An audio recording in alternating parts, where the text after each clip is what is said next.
Hey beautiful, how you doing today? Welcome back to the Prison Diaries. If you haven't subscribed yet, what the hell are you waiting for? Hit subscribe. And if you would like to read along or just catch up on other, old Prison Diaries, the link is in the description. Otherwise, let's get going. Today, we are reading February 16th, 2017. At this point in time, I was in prison. I was in administrative segregation, aka the hole, and I was trying to decide between either going to the STAR program, which is like a protective custody program, so this way I could figure out a better cell situation and kind of like reunite with the guy that I'm sort of in a relationship with at this point in time, Mountain Man, or strap on my armor, brave the wild west, the compound of Larryville.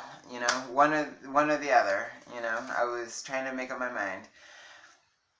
Dear Journal, I don't know what's about to happen. How crazy that just like that I can change my mind so quickly. Maybe I really am bipolar, or maybe I'm just easily influenced. I don't know. Let me backtrack. Last night, the guy in the cell next to me was shouting to let me know that someone downstairs is trying to talk to me through the vents. My cell is on the top tier in the corner. The guy who was shouting to get my attention, his cell is on the opposite wall at the 90-degree angle. So when we look out of our windows, we can see each other. Let me explain this a little bit more clearly. I was on the top tier, in the corner, right? Like an L shape, like in the corner. And then on the wall, like at the corner, was the other guy's cell. And if I looked out my window and he's looking out his window, we were able to see each other. And he was letting me know that there was someone downstairs who shared the same vent as me. Literally, technically, this is why it was so different at Larryville compared to Augustine, the other compound that I was at. You could literally talk through the vents. The vents were huge. Like, they were like, the size of like a box.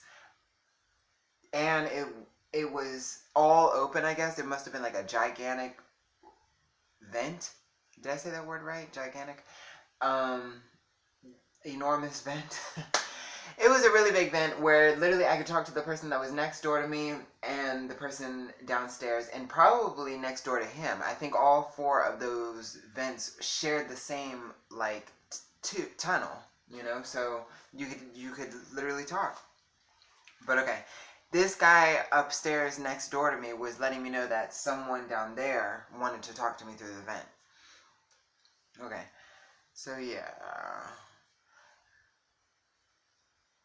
Okay, when I first arrived in segregation 2 weeks ago, he had waved at me and I immediately moved away from my window, the guy in the corner.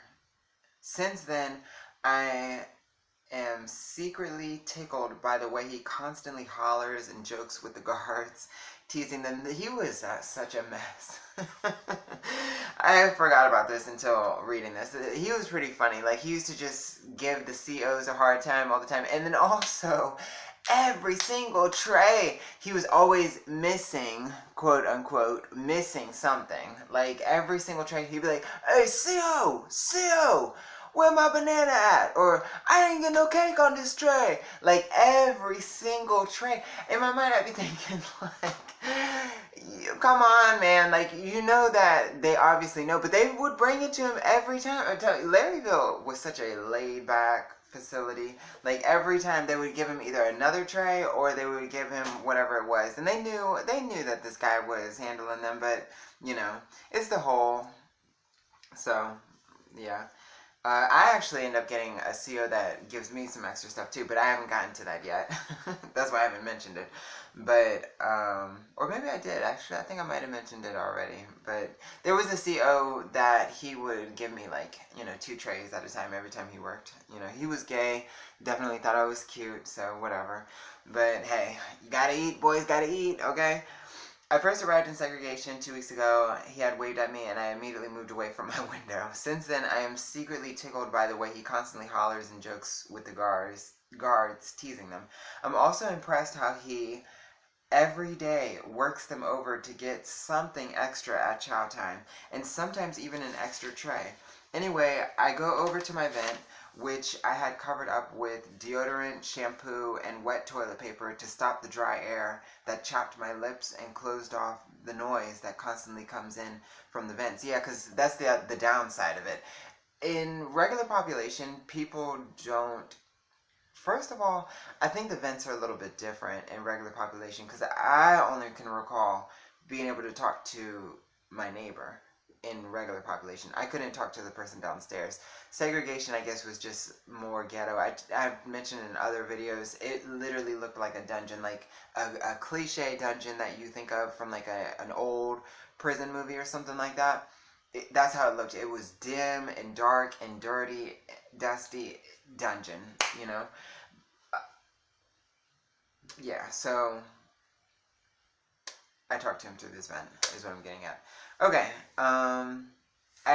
that's why, yeah, my bad. I lost my train of thought, I apologize. But yeah, I covered up my vent, not only for the dry air that was, like, bothering me, but also because everybody was talking through the vents all the time. It's segregation. In population, people don't really do that as much. One, you have rec time, you have leisure time, you go out in the pod and you talk to the people in the pod. Plus, also, people don't want everybody knowing your business. While you're shouting, people can hear you. You know what I'm saying? But in segregation, you're just locked in the cell all day long, bored as hell. People are kicking the doors. People are shouting at each other, arguing with each other. Sometimes people, I feel like they would be picking fights in segregation just to have something to do. Like, they'd just be going back and forth all for hours, like, over nothing. Just because they're bored. Like, bored, sitting in there, you know? So it's just, pick a fight with the person next door to you. Like, what else are you gonna do, you know? Like, people are stupid in the hole. But, yeah, so, okay. I peel away a little at the bottom corner and yell for whoever wanted to speak with me. It was a queen named Bug. He was nice, polite, and yet I felt the reservedness of him trying to size me up through our brief 2-minute conversation through a vent.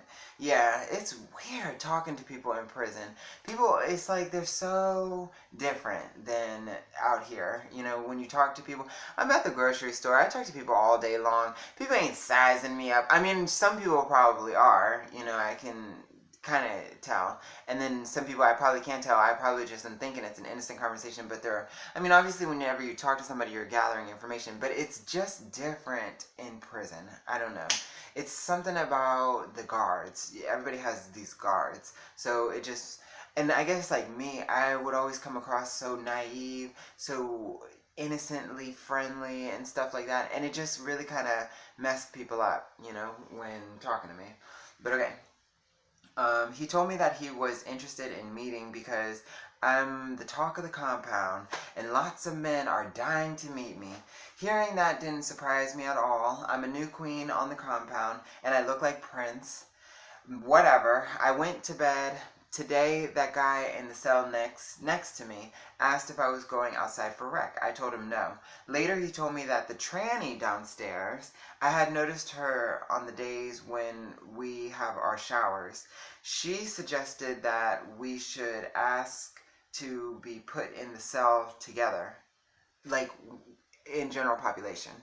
The reason that she is back here is because they don't know where to put her, but she is waiting to go back into general population. Without any hesitation, I say sure. I'm then thinking to myself, I'll just fake this out. This compound is packed, like they will be able to make an empty cell out of thin air and put us both in it, but they will. Next thing I knew, an officer came up to my cell asking about it. He says that would be a great fit to put us together and he will have someone arrange it first thing tomorrow. This tranny's name is Spirit. By the way, here we go again. I suppose that my life has been a little uneventful for far too long. Then for dinner we had this slamming delicious tray with a brownie for dessert. I'm telling you, the food here is so good. For real. That guy in the cell across from me sent over an extra tray for me to eat. Mind you, I have been back here for a while and got quite the beard growing.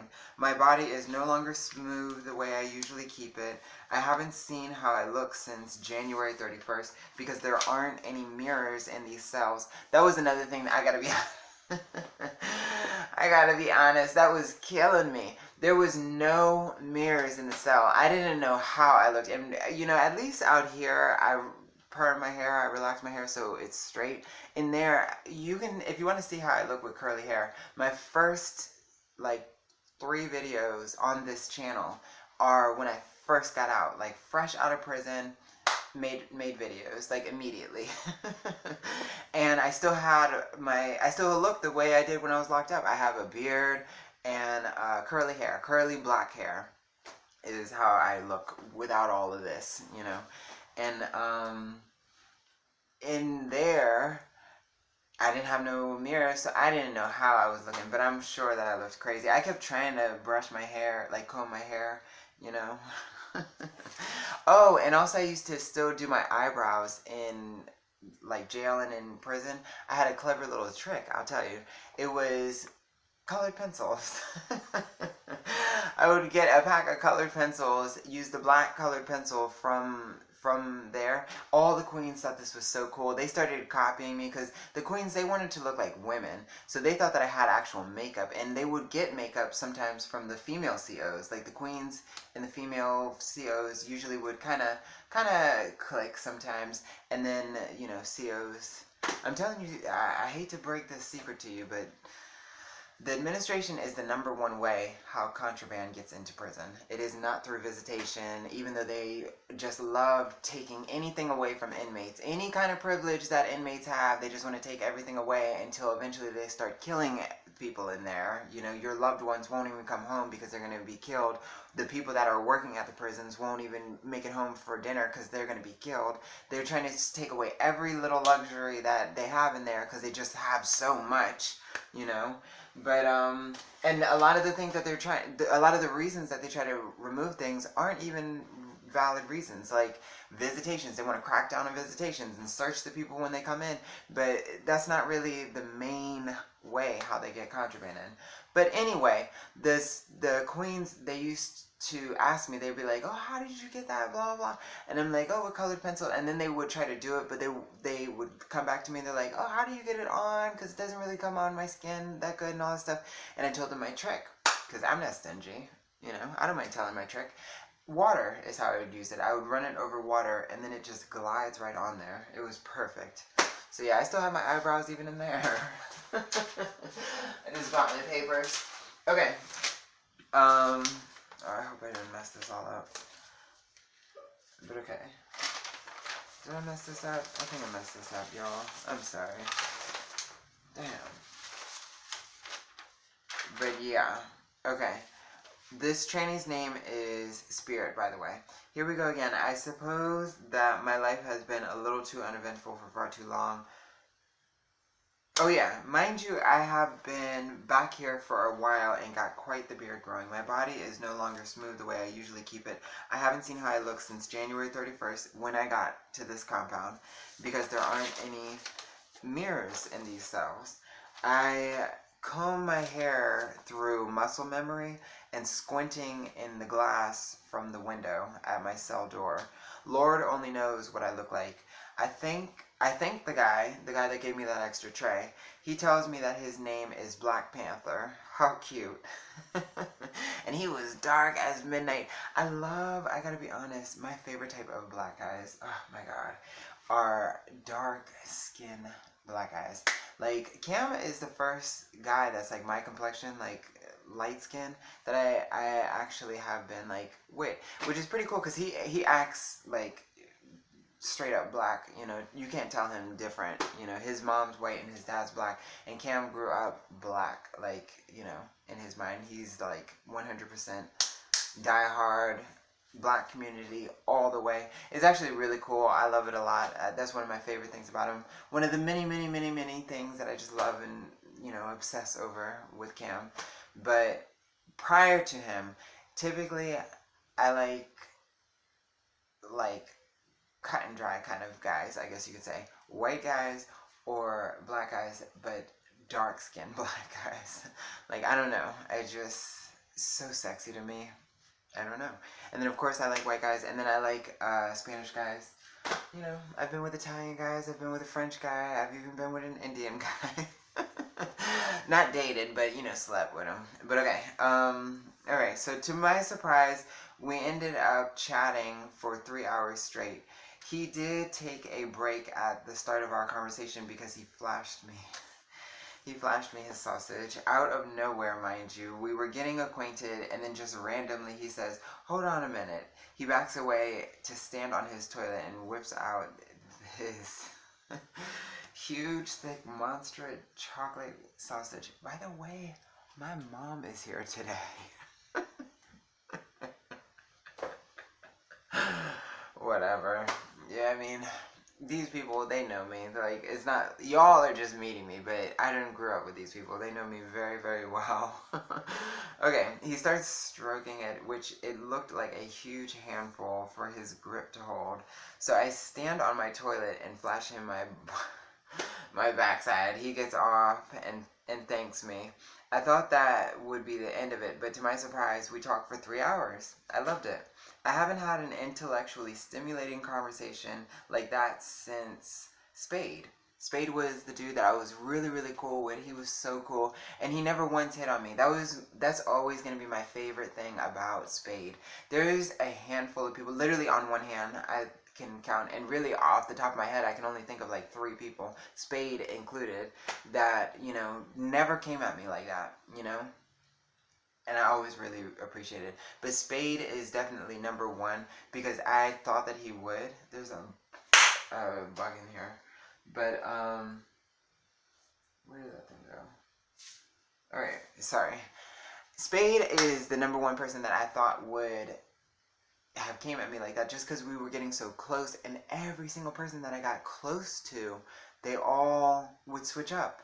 Always, always, always, always, always.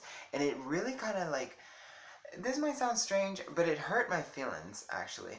Because that always made me feel like there is no point in knowing me unless you're going to get that from me. Otherwise, why am I wasting my time talking to you? I mean, basically, that's what that says to me, because it's like, dang, as soon as you find out that I'm not going to do this, with you, or for you, or whatever, it's like, bam, there's the end of, like, connection, like, that's it. I don't know, it just really kind of just, like, depressed me. But, so then with this, I guess I kind of was pleasantly surprised, because to me, after he got what he wanted, I felt like, I'm like, okay, be on your merry way. But he stayed and chat with me, and it was a good conversation. And by the way, Spade never, not once, not even gave me the impression that he was even into me like that. Like, that's the other thing that I appreciated. Because some people, it's like, maybe I could tell that they would, like, shoot their shot at me, but out of respect, they didn't. Spade was not like that. He just thought I was cool and kicked it with me. Like, that was it, and I appreciated it. Okay. Yeah. But I haven't had an intellectually stimulating conversation like that since Spade, and I used to kick it in the pod, chatting away, and he and I used to kick it in the pod, chatting away, and laughing all day and night. Mountain Man was always very sweet to me, but our conversations were very superficial. He made me call him Big Daddy, and he would call me Little Mama. We talked about, is that just the most normal thing?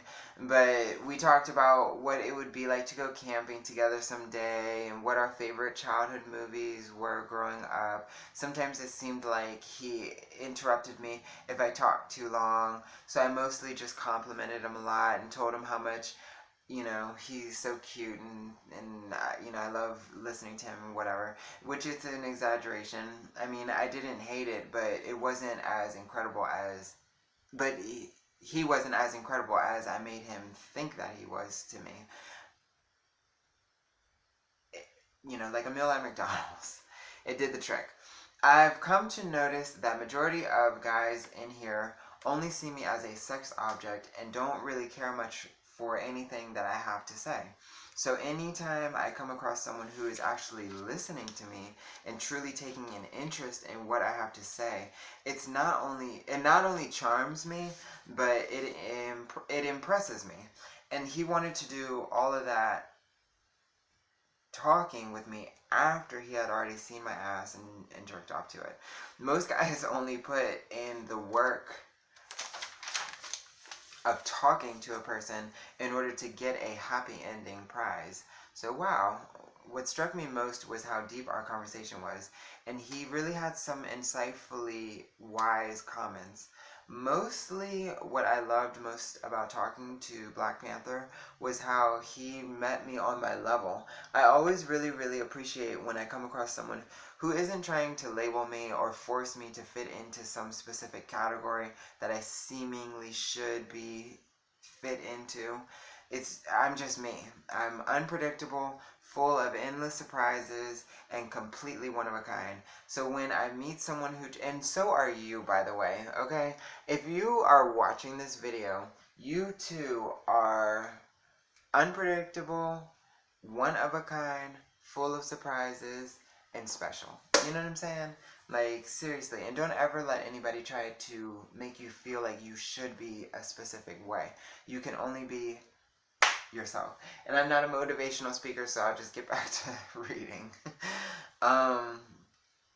Yeah, so when I meet someone who tries to get to know me without any kind of assumptions, they just want to know me as my own unique individual, it astounds, it impresses me. It also shocks me a little too, especially in here. I really need to stop though. I can't expect not to be judged when I'm constantly judging everyone. I condemn people before I even meet them. Why shouldn't I think that people would do the same to me? I'm sure you're wondering about my good time. Trust me, I haven't forgotten about that. Well, when my good time level was first raised from a 1 to a 2, KJ explained to me that by having my level raised only means that they can take good time away from me. It doesn't necessarily mean that they will. Look how I'm rationalizing so this way I can go back to general population. It all depends on my counselor and what he or she determines at my annual review. Doing programs and completing them will help. Plus, I have now been told by the segregation counselor and Bug and Black Panther that it isn't likely that I'll lose any good time, especially here at this particular prison. They are likely to laugh at the fact that I even received a drinking charge.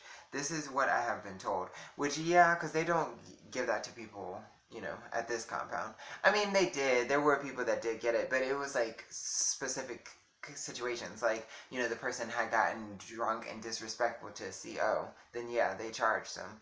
You know, but even then, some people, they didn't. Like, it depended on who they knew, you know, like, things like that. But they knew what was going on in there. They would confiscate people that were making wine and just take it and throw it away. Like, that was it. Like, they wouldn't, at the state facilities, but this is a private prison, mind you. This is a private prison, meaning that the facility is actually owned by a corporation.